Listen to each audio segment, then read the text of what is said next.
அஸ்ஸலாமு அலைக்கும் ஃப்ரெண்ட்ஸ், கைமா வடை எப்படி செய்யுதுன்னு பார்க்கலாம். 1/4 கிலோ மட்டன், 2 ஸ்பூன் தயிர், 1/2 ஸ்பூன் மஞ்சள்தூள், 2 ஸ்பூன் மிளகாய்த்தூள், 2 ஸ்பூன் மல்லித்தூள், 1 ஸ்பூன் சீரகம், மிளகு, சோம்பு பொடி பண்ணி வச்சது, 1 ஸ்பூன் இஞ்சி பூண்டு பேஸ்ட்டு.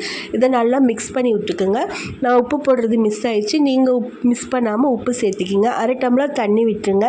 இதை அடுப்பில் வச்சு உங்கள் குக்கருக்கும் நீங்கள் வாங்கின கறிக்கும் தேவையான அளவு நல்லா விசில் விட்டு எடுத்துக்கோங்க. நல்லா மைய வேகணும் ஃப்ரெண்ட்ஸ். தண்ணி அதிகம் ஊற்றக்கூடாது, நல்லா ட்ரையாக இருக்கணும். அதனால் தண்ணி கம்மியாக ஊற்றிக்குங்க. இப்போ பாருங்கள், இங்கே தண்ணி இருக்குது எனக்கு கொஞ்சம் வேக வச்சு. இப்போ நான் அடுப்பில் மறுபடியும் வச்சு நல்லா ட்ரை பண்ணி எடுத்திருக்கேன். கறி நல்லா வேக விட்டு எடுத்துருக்கிறேன் பாருங்கள். இப்போ அதே குக்கரில் 50 கிராம் பருப்பு, ஒரு உருளைக்கிழங்கு நாளாக கட் பண்ணி அது முழுகிற அளவு தண்ணி ஊற்றி வேக வச்சு எடுத்துக்கோங்க. இப்போ இந்த கறி கூட 1/2 ஸ்பூன் பட்டை கிராம் பொடி போட்டுக்குங்க. அது கூட ஒரு முட்டை ஒன்று சேர்த்துக்குங்க.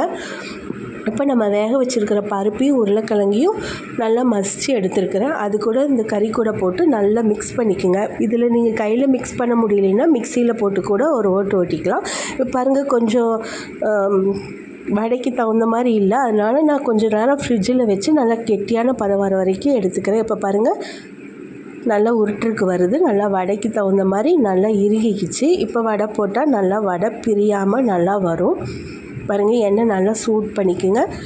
இப்போது நம்ம ஒன்று ஒன்றா வடையை போட்டு எடுத்துடலாம். பாருங்கள் ஃப்ரெண்ட்ஸ், நல்லா வடை பாருங்கள், மேலே நல்லா முருகலாகவும் உள்ளே நல்லா சாஃப்டாகவும் அதை விட ரொம்ப டேஸ்ட்டாகவும் இருக்கும் ஃப்ரெண்ட்ஸ். நான் போட்ட இந்த வீடியோ உங்களுக்கு பிடிச்சிருந்தா லைக் பண்ணுங்கள், ஷேர் பண்ணுங்கள்.